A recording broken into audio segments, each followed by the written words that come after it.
Hampir setiap hari aku duduk di sini. Bukan kesepian yang membuatku asing. Betapa setiap ku sebut namamu, engkau selalu berdenyut di dalam jantungku. Nanggro, nanggro, nanggro.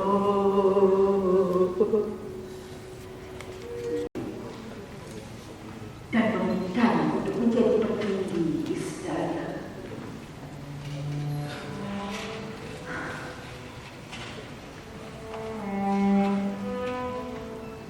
Meskipun dia jauh dari kalian,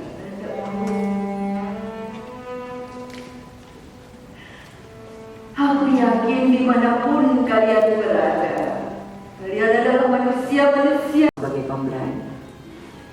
Dia adalah seorang lelaki gagah yang akan keras pada siapapun yang berhati lemah menghadapi kafir di hadapan.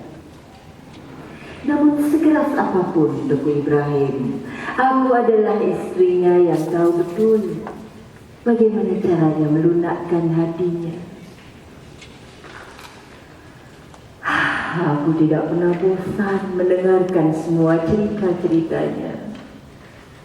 Aku tidak hanya terbuai mendengar suaranya yang merdu saat dia mengaji, tetapi setiap kali mendengarkannya berkisah, aku seperti betul-betul berada dan mengalami sendiri peristiwa-peristiwa yang diceritakannya.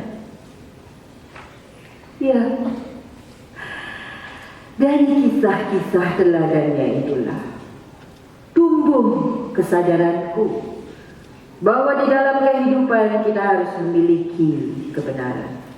Agama tidak hanya mengatur kita dengan Tuhan, tetapi juga mewajibkan kita untuk menegakkan kebenaran. Kafir di hadapan itu. Beruntung suamiku Tuku Ibrahim masih memiliki 200 pasukan yang pandai bersenjata. Belum lagi beberapa bantuan. Mereka mengirimkan 1.500 pasukan untuk membantu suamiku. Kalian tahu bukan pasukan-pasukan suamiku itu? Mereka adalah manusia-manusia yang tak kenal tunduk. Mereka bisa saja menjadi barisan penggempur meskipun hanya dengan bersenjata kelewang.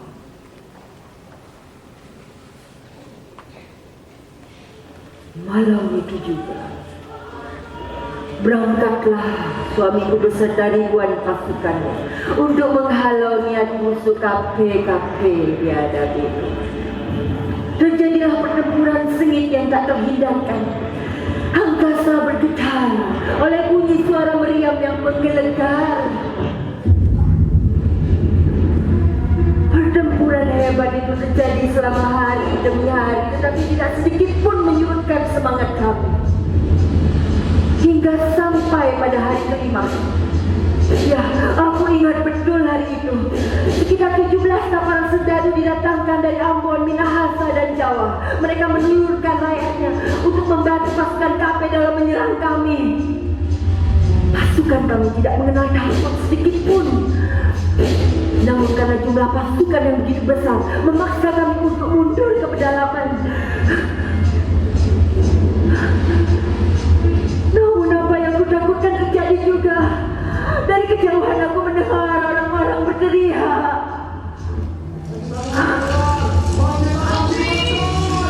Mesti ada dibakar. Mesti ada kalian yang mau tunduk pada bangsa di hadapan itu.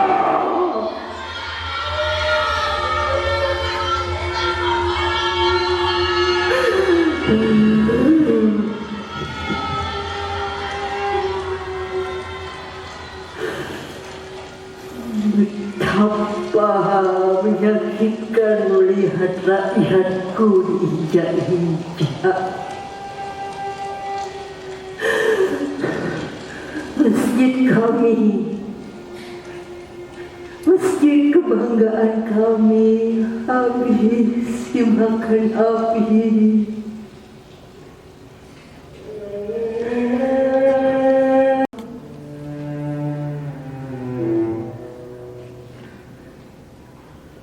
Langit tampak kelabu siang itu.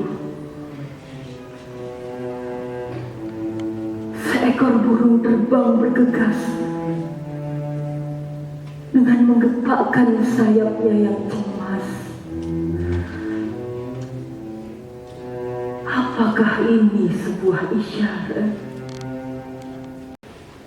Bahkan tidak sedikit dari pejuang Aceh yang memilih tunduk pada bangsa Kape. Mereka tunduk setelah harga diri mereka diinjak-injak, anak-anak dan perempuan-perempuan mereka dibunuh dan diperkosa dengan keji. Aku tidak habis pikir bagaimana mereka bisa melakukan itu. Kami memang hancur, tapi bagiku tidak akan pernah ada kata menyerah.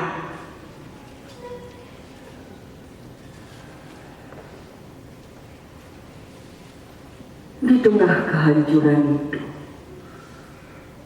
aku melihat seorang lelaki yang tegak berdiri, menentang bangsa Kape dan para satakut. Ia adalah seorang petualang yang tak dapat dikekang.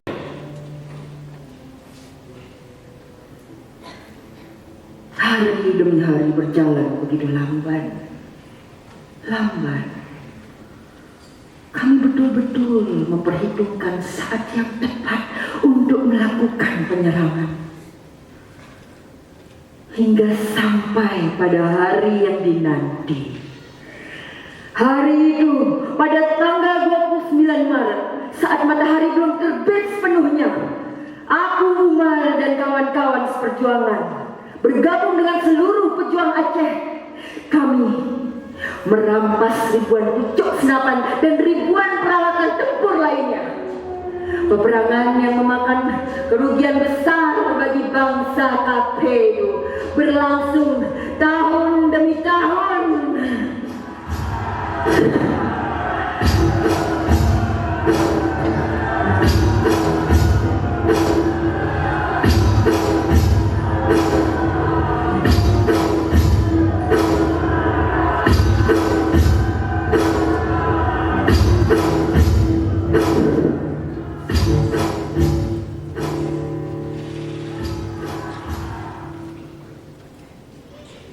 Hingga sampai pada suatu malam,